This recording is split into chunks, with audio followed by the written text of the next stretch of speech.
Hi friends, இன்னும் 2 daysல விநாயகர் சதுர்த்தி வரப்போகுது. அந்த விநாயகர் சதுர்த்திக்கு விநாயகருக்கு பிடிச்ச பிள்ளையார் பட்டி மோதகம் தான் செய்ய போறோம். அதுக்கு முன்னாடி நம்ம சேனலை சப்ஸ்கிரைப் பண்ணாமீங்க, சப்ஸ்கிரைப் பண்ணிக்கோங்க. பக்கத்துல இருக்கிற பெல் பட்டனை கிளிக் பண்ணிக்கோங்க. அப்படி இந்த வீடியோ பிடிச்சிருந்தா ஒரு லைக் சிம்பிளை தட்டி விட்டுட்டு போயிருங்க. வாங்க எப்படி செய்ய சொல்லி பார்க்கலாம். ஃபஸ்ட்டு நம்ம இந்த பிள்ளையார்பட்டி மோதகம் பார்த்திங்கன்னா ராகி மாவில் தான் செய்ய போகிறோம். 1 கப்பு ராகி மாவு எடுத்துக்கலாம். 1 கப்பு ராகி மாவுக்கு பார்த்திங்கன்னா 1/2 கப்பு பாசிப்பருப்பு எடுத்துருக்கோம். இந்த 1/2 கப்பு பாசிப்பருப்பை ஒரு பேனில் போட்டு நல்லா ஒரு 5 மினிட்ஸ் நல்லா ரோஸ்ட் பண்ணிக்கோங்க. நல்லா ப்ரௌனிஷாக ஆகிற வரைக்கும் நல்லா ரோஸ்ட் பண்ணி எடுத்துக்கோங்க ஃப்ரெண்ட்ஸ். அப்போ தான் வந்து பார்த்திங்கன்னா உங்கள் மோதகம் நீங்கள் சாப்பிட்றப்ப வந்து பார்த்திங்கன்னா நல்லா வந்து டேஸ்ட்டாக இருக்கும். நல்லா ப்ரௌனிஷாக ஆகிற வரைக்கும் நல்லா ரோஸ்ட் பண்ணி எடுத்துகிட்டு அதை வந்து பார்த்திங்கன்னா மிக்சியில் போட்டுக்கோங்க. நல்லா வந்து ஆற வச்சுக்கோங்க. ஒரு 5 மினிட்ஸ் நல்லா சூடு வந்து ஆறட்டும். ஆறின பிறகு மிக்சியில் போட்டு நல்லா நைஸாக அரைக்காமல் நல்லா திரியாக அரைச்சி எடுத்துக்கலாம். நல்லா திரியாக அரைச்சி எடுத்தாச்சு. இதை அரைச்சி எடுத்ததை ஒரு குக்கரில் வந்து நம்ம 1 கப் ராகி மாவு ஆட் பண்ணியிருக்கோம். அதை இதில் அரைச்சி எடுத்த இந்த பாசிப்பருப்பையும் சேர்த்து நல்லா ரெண்டையும் மிக்ஸ் பண்ணிக்கலாம். மிக்ஸ் பண்ணிவிட்டு இதை 1 கப்பு ராகி மாவு 1/2 கப்பு பாசிப்பருப்புக்கு 3 கப்பு தண்ணி ஊற்றுறோம். 3 கப்பு தண்ணி ஊற்றி ஒரே கப்பில் வந்து நீங்கள் அளவு எடுத்துக்கோங்க. அப்போ தான் உங்களுக்கு ஈவனாக இருக்கும். இப்போ அதை நல்லா 3 விசில் விட்டு எடுத்தாச்சு நல்லா குழஞ்சி சூப்பராக வந்திருக்கு. இதை வந்து பார்த்திங்கன்னா நல்லா ஒரு 5 மினிட்ஸ் ஆறட்டும். ஆறின பிறகு பார்த்திங்கன்னா நல்லா வந்து ஒரு கரண்டி வச்சு நல்லா வந்து மிக்ஸ் பண்ணி விட்டுக்கோங்க ஃப்ரெண்ட்ஸ். மிக்ஸ் பண்ணி விட்டுட்டு இதை வந்து இன்னொரு பாத்திரத்துக்கு மாற்றிக்கோங்க.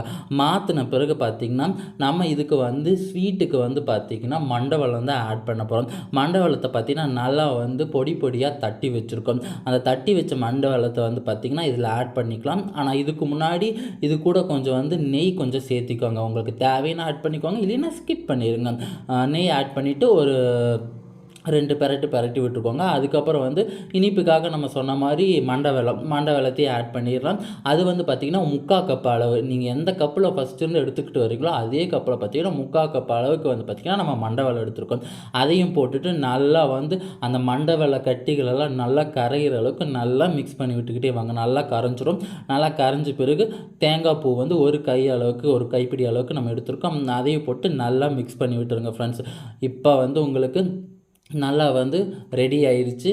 பிள்ளையார்பட்டி மோதகம் வந்து நல்லா ஸ்வீட்டாக கெட்டியாக ரெடி ஆயிடுச்சு. இதுக்கப்புறம் வந்து பார்த்திங்கன்னா நீங்கள் மோல்டிங் மிஷின் வச்சுருந்தீங்கன்னா அதில் போடுங்க. இல்லைன்னா பார்த்திங்கன்னா கையிலே வந்து உருண்டை பிடிச்சி அதுக்கப்புறம் பார்த்திங்கன்னா அதில் வந்து ஒரு கோன் ஷேப்புக்கு கையில் நீங்கள் செஞ்சீங்கன்னு வச்சுக்கோங்க. அப்படியே மோதகம் வந்து மோல்டில் செஞ்ச மாதிரியே இருக்கும். நான் வந்து கையிலே தான் செஞ்சேன், மோல்டு இல்லாதனால கையிலே செஞ்சோம்.